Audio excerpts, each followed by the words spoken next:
Ma sœur savait que je voyageais ce week-end, mais elle a quand même insisté pour que j'annule et que je garde les enfants. Quand j'ai refusé, elle a hurlé « Tu ne penses qu'à toi ». Je n'ai pas discuté, je me suis simplement éloigné de table. Le jour du départ, j'ai quand même suivi mon plan. Ce matin-là, elle s'est pointée chez moi avec ses 2 enfants, comme d'habitude. Quand elle a réalisé que je n'étais pas là, elle a fait quelque chose d'impensable. Mais les caméras ont tout filmé. Je m'appelle Audrey Sinclair et j'avais 32 ans lorsque j'ai réalisé que les personnes les plus épuisantes dans votre vie ne sont pas toujours des inconnus. Parfois, ce sont celles qui pensent que partager votre sang leur donne le droit de gérer votre temps, vos choix, et finalement votre paix. Ma sœur aînée savait depuis des mois que je partais en voyage ce week-end-là. J'avais parlé du voyage lors des dîners de famille, mentionné l'hôtel, et même plaisanté sur le fait de prendre enfin une pause sans consulter mes emails professionnels toutes les 10 minutes. Alors, quand elle a évoqué le babysitting lors du brunch dominical de mes parents, j'ai honnêtement cru qu'elle plaisantait. Elle ne plaisantait pas. Elle m'a regardé droit dans les yeux et a dit qu'elle avait besoin que j'annule mes projets et que je prenne ses enfants pour le week-end parce que sa babysitter s'était désistée. Je lui ai dit non aussi calmement que possible. J'avais tout payé d'avance. J'avais besoin de cette pause. Et pour une fois, je n'allais pas réorganiser ma vie parce que quelqu'un d'autre supposait que je le ferais. C'est à ce moment-là que son visage a changé. Elle a frappé la table de sa main et a lancé que je ne pensais jamais qu'à moi. Toute la pièce est devenue silencieuse. Je n'ai pas argumenté. Je ne me suis pas défendu. J'ai simplement pris mon sac et je suis parti parce que quelque chose dans sa voix me disait qu'il ne s'agissait plus vraiment de garde d'enfants. Et j'avais raison. Le matin de mon vol, elle avait déjà décidé que si je ne faisais pas d'elle le centre de mon week-end, elle se ferait le centre du mien. Avant de vous raconter la suite, dites-moi d'où vous écoutez et quel temps il fait chez vous aujourd'hui. À l'époque, je n'arrêtais pas de me dire que ce n'était pas grave. Les familles s'entraident. C'était la phrase que je me répétais dans ma tête depuis près de 3 ans. Chaque fois que ma sœur appelait à la dernière minute et me parlait comme si mon emploi du temps était un espace vide attendant son nom. Ça n'avait pas commencé comme ça. Avant qu'elle ne se marie et n'ait des enfants, nous étions en fait proches. Nous nous retrouvions pour le brunch, nous nous envoyions des mèmes stupides au milieu de la journée de travail, et nous parlions de tout, des catastrophes amoureuses au magasin qui avait les meilleures bougies d'automne. J'adorais être avec elle et quand sa fille est née, puis son fils 2 ans plus tard, je voulais vraiment être le genre de tante qui est présente. Au début, ce n'était que ça, de petites faveurs, aller chercher un enfant à un programme périscolaire quand le trafic était dense, rester avec eux pendant 1 heure quand un rendez-vous chez le pédiatre s'éternisait. Apporter de la soupe quand tout le monde à la maison attrapait une misérable grippe hivernale. Rien de tout cela ne me dérangeait. Ce qui me dérangeait, c'était la rapidité avec laquelle la gratitude s'était transformée en attente. En cours de route, demander était devenu dire. Une faveur rapide était devenue un vendredi soir entier. Une urgence temporaire était devenue une routine dont personne n'avait réellement discuté avec moi. Ma sœur disait des choses comme « Tu n'as pas d'enfant, donc c'est plus facile pour toi ». Ou « Tu es celle qui est flexible ». Ou encore « Allez, on est une famille ». Ce qu'elle voulait vraiment dire, c'est que mon temps comptait moins parce que je vivais seul et que je n'avais ni mari ni enfant qui dépendaient de moi. Peu importait que je travaille de longues heures en tant que stratège UX pour une entreprise de technologie de la santé à Chicago. Peu importait que mes jours de semaine soient remplis de réunions, de délais et du genre d'épuisement mental qui vous suit jusque dans votre lit. Dans son esprit, ma vie était en quelque sorte plus facultative que la sienne. J'avais planifié ce voyage à Las Vegas depuis des mois parce que j'étais épuisé d'une manière qu'aucune quantité de sommeil ne pouvait réparer. Je ne voulais rien de fou. Je voulais une belle chambre d'hôtel, un rendez-vous au spa, un dîner où personne ne me demanderait rien, et 4 jours tranquilles où mon temps n'appartiendrait qu'à moi. J'ai tout réservé tôt, tout payé moi-même, et je l'ai mentionné assez souvent pour que personne dans ma famille ne puisse prétendre avoir oublié. C'est pourquoi sa demande au brunch m'a frappé comme elle l'a fait. Ce n'était pas seulement impoli, c'était délibéré. Elle savait exactement à quel point ce voyage comptait pour moi, et elle a quand même choisi de me mettre dans l'embarras devant nos parents. Comme si en rendant la scène assez publique, je céderais par honte. En y repensant maintenant, c'est à ce moment-là que j'aurais dû comprendre que cela allait devenir plus laid qu'une autre dispute de famille. Elle n'était pas contrariée que j'ai dit non. Elle était furieuse que je le pense enfin. Je suis parti pour l'aéroport avant le lever du soleil ce samedi-là, le genre de matin sombre de Chicago où les rues semblent à moitié endormies et la ville est plus calme qu'elle ne l'est jamais pendant la journée. Ma valise était déjà prête près de la porte. Mon VTC était à l'heure. Et pour la première fois de la semaine, je me sentais calme. Je me souviens avoir vérifié mon téléphone alors que la voiture s'engageait sur l'autoroute et avoir vu 2 appels manqués de ma sœur et un texto qui disait juste « Tu fais sérieusement ça ?» J'ai éteint mon écran et j'ai remis le téléphone dans mon sac. J'en avais fini de me justifier auprès de quelqu'un qui avait déjà décidé que j'avais tort. Le temps d'arriver à OR, d'enregistrer ma valise et de passer la sécurité, je pouvais enfin respirer à nouveau. Ce que je ne savais pas, c'est que pendant que je faisais la queue pour un café à l'aéroport, ma sœur se garait sur le parking devant mon appartement avec ses 2 enfants à l'arrière de son minivan. Plus tard, quand j'ai regardé les images, tout s'est déroulé comme une scène de film que je n'aurais jamais cru si je ne l'avais pas vu de mes propres yeux. Elle s'est garée, est sortie, s'est dirigée vers l'entrée de mon immeuble et a recommencé à m'appeler. Puis elle a sonné 2 fois à mon interphone, même si elle savait déjà que j'étais censé être parti. Quand personne n'a répondu, elle est restée là quelques secondes avec cette expression sur son visage que je ne connaissais que trop bien. Cette expression crispée et furieuse qu'elle avait chaque fois que la réalité refusait de se plier à sa volonté. Sa fille est restée dans le van. Son fils était au 2e rang avec une tablette sur les genoux. Le moteur tournait toujours. Et puis ma sœur a fait quelque chose qui a transformé une vilaine dispute de famille en quelque chose de beaucoup plus sombre. Elle a fouillé dans son sac à main, a sorti la vieille clé de secours que j'avais oublié qu'elle avait encore, et est entrée dans mon appartement. Elle n'est pas entrée comme quelqu'un qui vérifie les lieux. Elle s'y est déplacée comme quelqu'un qui se sentait en droit d'en posséder chaque centimètre carré. Elle est allée directement à la cuisine d'abord, puis au salon, puis à ma chambre. Elle a ouvert des tiroirs. Elle a retiré des objets des étagères. Elle a ouvert brusquement le meuble de mon bureau à domicile et a pris mon ordinateur portable professionnel. Puis elle a pris mon passeport dans la boîte ignifuge de mon placard, ce qui signifiait qu'elle n'était pas seulement entrée en colère. Elle avait mûrement réfléchi. Elle savait exactement ce qui me ferait le plus de mal le plus rapidement si je m'en rendais compte avant d'embarquer. À un moment donné, elle s'est arrêtée au milieu de mon salon, s'est laissée tomber sur mon canapé, et est restée assise là, le regard vide, avec le sac de mon ordinateur portable à côté d'elle, comme si elle décidait si elle avait fini ou si elle voulait aggraver les dégâts. Avant de partir, elle a attrapé le collier que mes parents m'avaient offert pour mon diplôme, le seul bijou que je ne laissais jamais sorti, sauf si je l'avais porté récemment. Puis elle est sortie, a verrouillé la porte derrière elle, et est repartie en voiture comme si elle avait tous les droits d'être là. Quelques minutes plus tard, elle a appelé nos parents. Au moment où mon vol a décollé, elle avait déjà commencé à leur raconter sa version de l'histoire, qu'elle était venue avec les enfants parce qu'elle pensait que je ferais la chose décente, que j'avais ignoré ses appels, que j'avais abandonné la famille pour des vacances. Et qu'elle était celle qui se débrouillait seule pendant que je partais m'amuser. Ce qu'elle ne savait pas, c'est que chaque seconde qu'elle a passée dans mon appartement avait été capturée en vidéo d'une clarté cristalline. Elle pensait me punir pour m'être choisi. Elle n'avait aucune idée qu'elle venait de me donner la preuve qui allait tout changer. Le temps que je m'installe dans mon siège, que j'attache ma ceinture de sécurité et que je regarde par le hublot pendant que l'avion quittait la porte d'embarquement, mon téléphone vibrait tellement qu'il semblait avoir développé son propre pouls. Je savais déjà qui c'était avant même de regarder. Ma sœur avait appelé encore, puis ma mère, puis mon père, puis ma sœur une fois de plus, comme si elle était déterminée à être la dernière voix dans ma tête avant le décollage. J'aurais dû tout ignorer. Je le sais maintenant. Mais il y a quelque chose à voir les noms de vos parents clignoter sur votre écran au milieu d'un chaos familial qui atteint encore la petite partie de vous entraîner à décrocher, à vous expliquer, à arranger les choses et à rendre tout moins inconfortable pour tout le monde. Alors, juste avant que les hôtesses de l'air nous disent de mettre nos téléphones en mode avion, j'ai répondu à l'appel de ma mère. Elle n'a pas dit bonjour. Elle a tout de suite adopté ce ton déçu que les mères perfectionnent au fil des décennies. Celui qui vous fait vous sentir comme si vous aviez 12 ans même lorsque vous êtes assez âgé pour payer votre propre hypothèque. Elle a dit que ma sœur était devant mon appartement avec les enfants. Et qu'elle disait que je n'ouvrais pas la porte.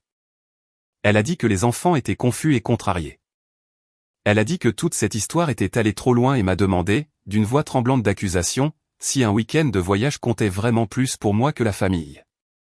Mon père a pris le relais juste après et c'était encore pire parce qu'il semblait calme, ce qui, d'une certaine manière, rendait la chose plus blessante. Il m'a dit que faire partie d'une famille signifiait parfois se montrer à la hauteur même quand ce n'était pas pratique. Il m'a dit que ma sœur était dépassée, que la garde d'enfants tombe parfois à l'eau, que je transformais un problème temporaire en une fracture permanente.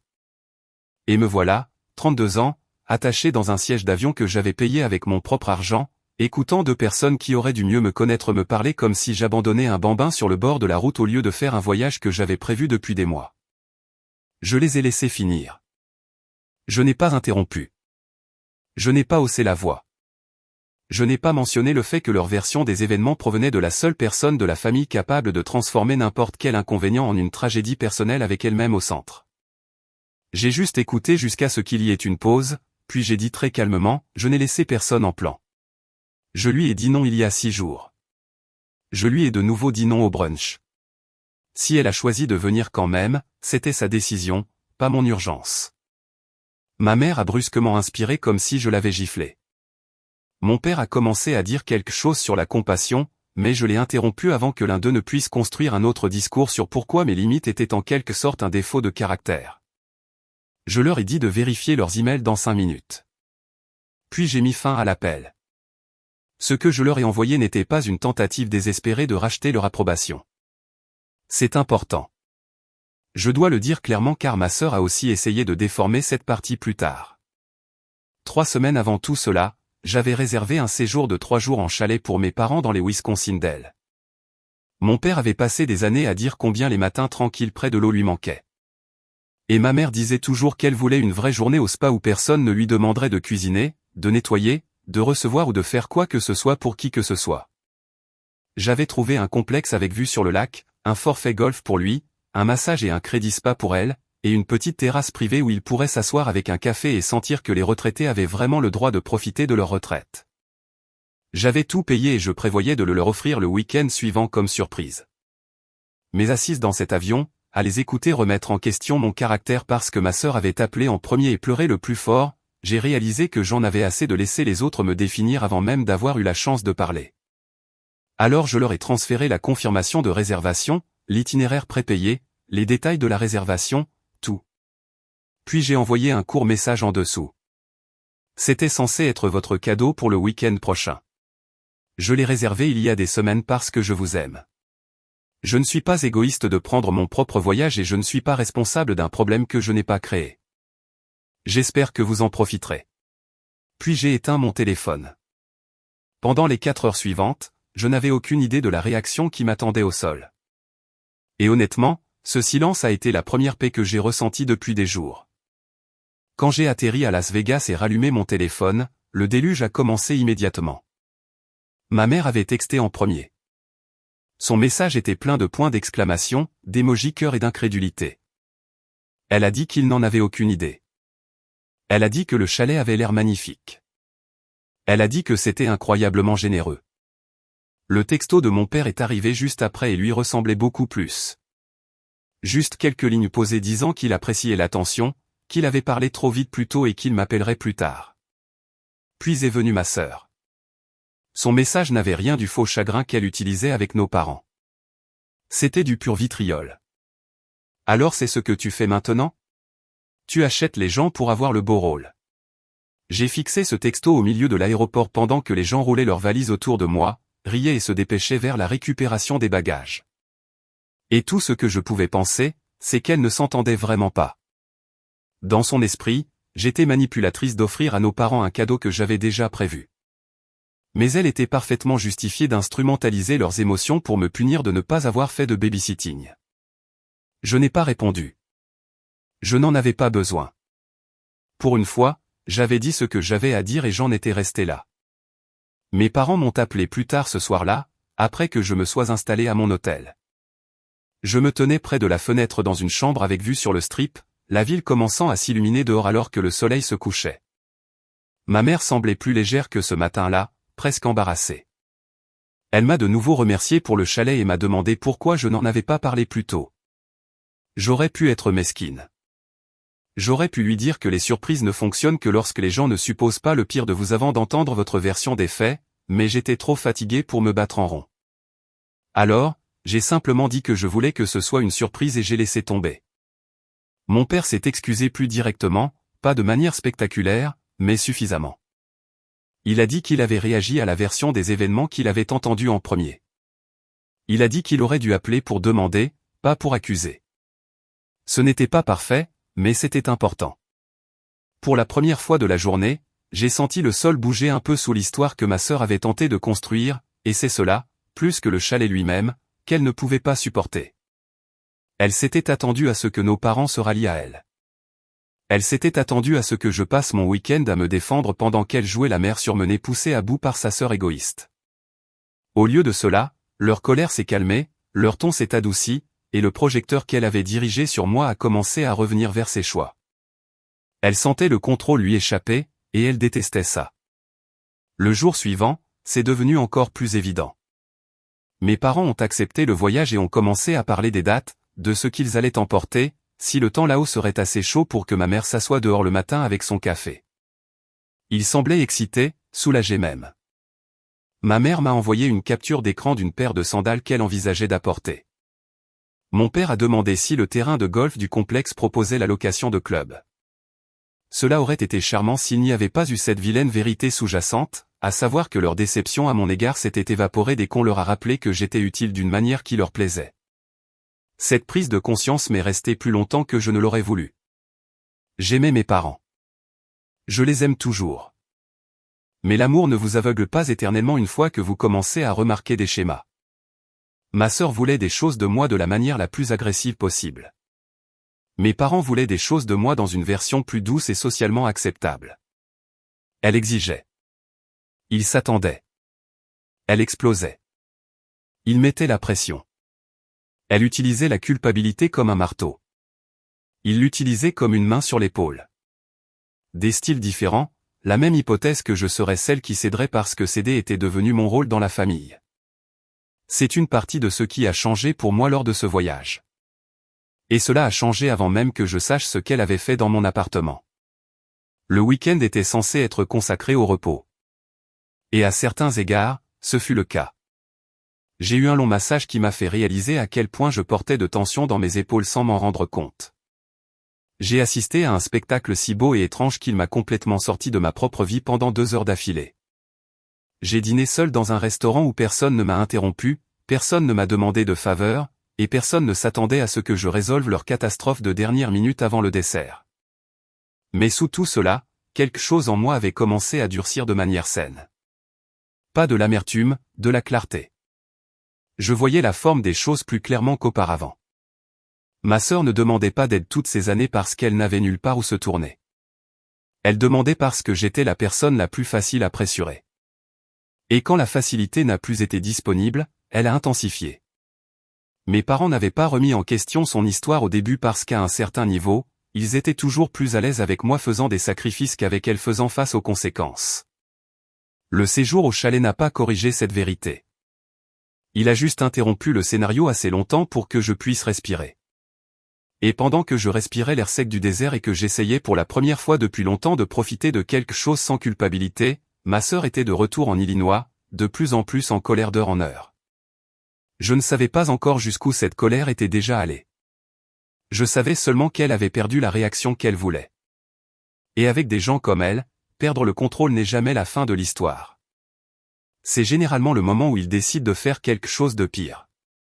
Le 2e jour complet à Las Vegas a été la première fois en des mois que j'ai senti mon corps cesser de se préparer à un impact. Je me suis réveillé sans réveil, j'ai commandé un café que je n'ai eu à partager avec personne, et je me suis assise près de la fenêtre dans un peignoir d'hôtel, regardant la lumière du désert se répandre sur les bâtiments. Cela semble anodin quand je le dis maintenant, presque embarrassant de simplicité, mais la paix semble spectaculaire quand on a vécu sans en avoir assez. Personne ne m'appelait d'une autre pièce. Personne ne m'envoyait de texto pour demander une faveur déguisée en crise. Personne n'attendait que je dise oui pour qu'ils puissent aller profiter de leur propre vie pendant que je mettais la mienne en suspens. J'avais oublié à quel point une journée est différente quand elle vous appartient vraiment. J'ai passé cet après-midi au spa, puis j'ai marché lentement dans une rangée de magasins sans me presser, sans vérifier mon téléphone toutes les 5 minutes. Sans porter cette culpabilité de bas niveau qui m'avait suivi pendant des années chaque fois que je faisais quelque chose qui n'était que pour moi. Cette culpabilité n'était pas apparue toute seule. Elle m'avait été inculquée couche par couche. Chaque fois qu'on me louait pour être compréhensive, flexible, facile, fiable, celle qui ne compliquait jamais les choses. Les gens aiment vous appeler ainsi quand ce qu'ils veulent vraiment dire, c'est pratique. Ce qui était étrange, c'est que plus je prenais de distance de la maison, plus il devenait facile de voir clairement la forme de ma vie. Ma sœur avait passé des années à traiter ma disponibilité comme une ressource familiale partagée. Mes parents avaient passé des années à arranger les choses de manière qui semblait plus gentille mais menait au même résultat. Et j'avais passé des années à coopérer parce que c'était plus facile que le conflit, plus facile que la culpabilité, plus facile que de devenir l'égoïste dans l'histoire de quelqu'un d'autre. Quelque part entre un massage aux pierres chaudes et un dîner tranquille en solo, j'ai compris que le voyage n'était pas du tout égoïste. Il était attendu depuis longtemps. Ce soir-là, ma mère m'a envoyé par texto une photo du balcon du chalet dans les Wisconsin dès après leur arrivée. Le lac derrière avait l'air calme et argenté dans la lumière du soir. Elle a écrit que c'était magnifique et que mon père avait déjà réclamé la chaise avec la meilleure vue. Quelques minutes plus tard, mon père a envoyé un message séparé me disant que l'endroit était parfait et que j'avais bien choisi. Lire ces textos aurait dû me procurer une sensation chaleureuse et simple, mais ce n'a pas été le cas. J'étais contente qu'il s'amuse. J'étais contente que la tension de cet horrible appel téléphonique avant le décollage se soit apaisée. Mais je ne pouvais pas ignorer la rapidité avec laquelle le climat émotionnel de ma famille avait changé. Ce matin-là, j'avais été traitée comme la fille froide et insouciante qui faisait passer des vacances avant les liens du sang. Le soir, j'étais de nouveau attentionnée, généreuse, digne d'affection. Rien en moi n'avait changé pendant ces heures, sauf que je leur avais rappelé que je pouvais encore leur faire du bien. C'était une prise de conscience inconfortable, et une fois qu'elle s'est installée, je n'ai pas pu m'en défaire. J'ai commencé à penser à toutes les fois où j'avais été le plus apprécié quand j'étais utile, agréable et disponible, à la rareté avec laquelle on me demandait ce que quelque chose me coûtait tant que cela leur facilitait la vie.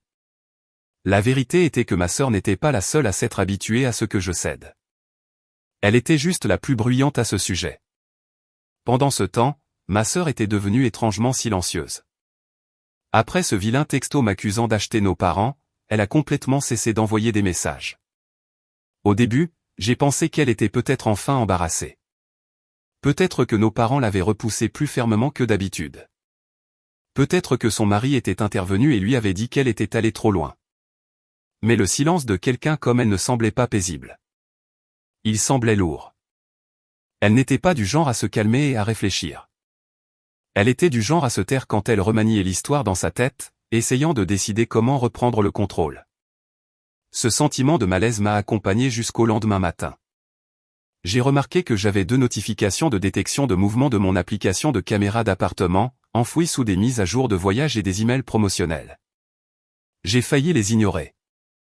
Les caméras détectent toutes sortes de mouvements inoffensifs dans les immeubles d'appartements.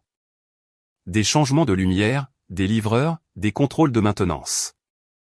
Je me suis dit que ce n'était probablement rien, surtout parce que je n'avais pas reçu d'appel urgent de la direction de l'immeuble et qu'il n'y avait aucune raison évidente que quelque chose n'aille pas. Mais chaque fois que je posais mon téléphone, je me surprenais à repenser à ces alertes. Je ne les ai pas ouvertes.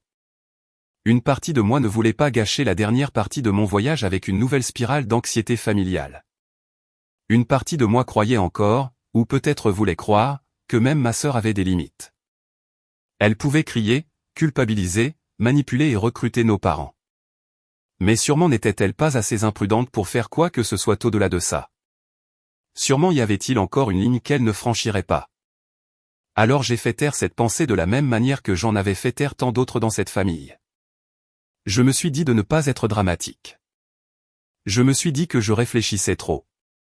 Je me suis dit que je vérifierais tout en rentrant à la maison. En y repensant, c'était le dernier petit morceau de déni qu'il me restait. Le reste du voyage s'est déroulé dans une étrange vision partagée. De l'extérieur, tout ressemblait exactement au genre de week-end que j'avais espéré. J'ai eu un dernier dîner seul, j'ai pris mon temps pour le dessert, et j'ai même ri avec un serveur qui m'a demandé si je fêtais quelque chose de spécial. J'ai failli dire la liberté. À l'intérieur, cependant, quelque chose continuait de me tirailler. Pas de la panique exactement, plutôt une pression derrière mes côtes, un sentiment silencieux que l'histoire à la maison n'était pas terminée lorsque mon avion a décollé. Ma sœur avait perdu trop de choses trop rapidement. Elle avait perdu la chance de me forcer à faire du babysitting. Elle avait perdu la sympathie qu'elle attendait de nos parents. Elle avait perdu la supériorité morale dont elle aimait faire étalage chaque fois qu'elle voulait se peindre comme la victime surchargée et moi comme l'égoïste. Les gens comme ça n'acceptent pas l'humiliation avec grâce. Ils cherchent un endroit où la mettre. Le temps que je quitte l'hôtel et que je me dirige vers l'aéroport pour mon vol de retour, j'avais de nouveau ce sentiment familier. Celui que l'on ressent juste avant d'ouvrir un email dont on sait déjà qu'il va changer votre journée. Je n'arrêtais pas de me dire que j'étais paranoïaque. Je n'avais encore aucune raison de croire que quelque chose de pire était arrivé. Mais au fond de moi, je pense que je le savais déjà. Ma sœur n'avait pas fini de me punir de m'être choisi. Je n'avais simplement aucune idée du prix qu'elle avait décidé de faire payer pour cette leçon. Je savais que quelque chose n'allait pas avant même de déverrouiller la porte. Ce n'était pas dramatique au début. Rien n'était éclaté. Rien ne semblait cassé depuis le couloir. Mais à la seconde où je suis entré, l'atmosphère semblait étrange, comme si l'appartement avait été manipulé par quelqu'un qui n'avait rien à y faire. Un des coussins du canapé était par terre. Un tiroir de la console d'entrée était à moitié ouvert. La porte de ma chambre, que je laisse toujours entr'ouverte, était grande ouverte. J'ai posé ma valise sans même enlever mon manteau et j'ai traversé l'appartement avec cette sensation froide et pesante qui se propageait dans ma poitrine. Le temps d'atteindre mon bureau à domicile, je tremblais déjà. Mon ordinateur portable avait disparu. Pas égaré. Disparu. Puis j'ai vérifié l'étagère du placard où je gardais mon passeport dans une petite boîte ignifuge, et la boîte avait été remise en place, vide, comme si quelqu'un avait voulu que je sache qu'il avait été minutieux. Je suis ensuite allé à ma commode. Le collier que mes parents m'avaient offert pour mon diplôme manquait aussi. C'est à ce moment-là que mon cerveau a cessé d'essayer de trouver des explications. Ce n'était pas aléatoire. C'était personnel. J'ai attrapé mon téléphone et j'ai ouvert l'application Nest avec des mains qui ne semblaient soudainement plus m'appartenir. La vidéo s'est chargée et elle était là, ma sœur, claire comme le jour. Elle se tenait devant la porte de mon appartement avec la même expression pincée et en colère que j'avais vue au brunch, a jeté un coup d'œil à son téléphone, puis a fouillé dans son sac et a sorti la clé de secours que j'avais complètement oublié qu'elle avait encore. Elle est entrée comme si elle était chez elle. Je l'ai regardée se déplacer dans mon appartement pièce par pièce, ouvrir des tiroirs, vérifier des armoires, fouiller dans des papiers, soulever des objets, en remettre certains, en garder d'autres. Il n'y avait rien de frénétique dans son attitude. C'était en quelque sorte le pire. Elle ne paniquait pas. Elle n'était pas confuse. Elle était calme, intentionnelle, concentrée. Elle s'est dirigée directement vers mon bureau et a pris l'ordinateur portable que j'utilisais pour le travail. Puis elle est allée dans le placard de ma chambre, a ouvert la boîte ignifuge et a retiré mon passeport. Après cela, elle a repéré le collier sur ma commode, l'a tenu en l'air une seconde, et l'a laissé tomber dans son sac fourre-tout comme si cela ne signifiait rien. À un moment donné, elle s'est même assise sur mon canapé un instant, regardant mon appartement en silence total, comme si elle réfléchissait pour savoir si elle avait fait assez de dégâts ou si elle voulait me blesser un peu plus. J'ai rejoué cette partie 3 fois parce que mon cerveau ne voulait pas l'accepter la première fois. Elle n'avait pas seulement perdu son sang-froid. Elle avait fait un choix. Elle avait décidé que, parce que je ne lui donnerais pas mon week-end, elle était en droit d'envahir ma maison et d'emporter des morceaux de ma vie avec elle. J'ai appelé la police avant de pouvoir me dissuader de la gravité de la situation. 2 officiers sont arrivés dans l'heure. Je leur ai d'abord montré l'appartement, puis les images. Leurs expressions ont changé presque immédiatement. L'un d'eux m'a demandé si j'avais donné à ma sœur la permission d'entrer pendant mon absence. J'ai dit non. Il m'a demandé si j'avais demandé la clé en retour auparavant. Je lui ai dit que j'avais oublié qu'elle l'avait encore, ce qui était humiliant à admettre. Ils m'ont fait faire une liste de tout ce qui manquait et expliquer ma relation avec la personne sur la vidéo. M'entendre dire à ma sœur encore et encore à voix haute a rendu toute l'affaire encore plus laide.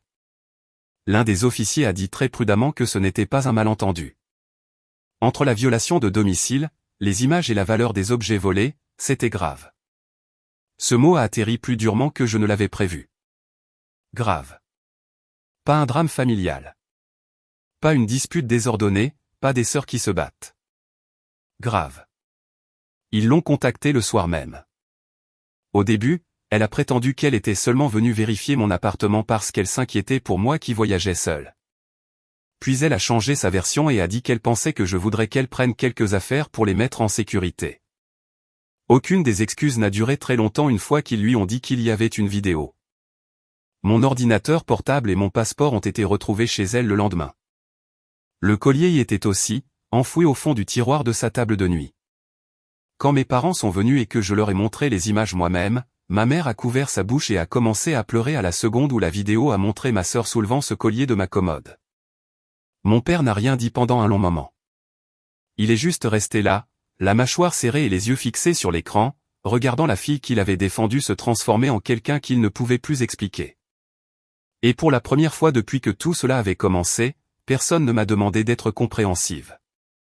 Ce qui s'est passé ensuite a été beaucoup plus rapide que quiconque dans ma famille ne s'y attendait, surtout ma sœur.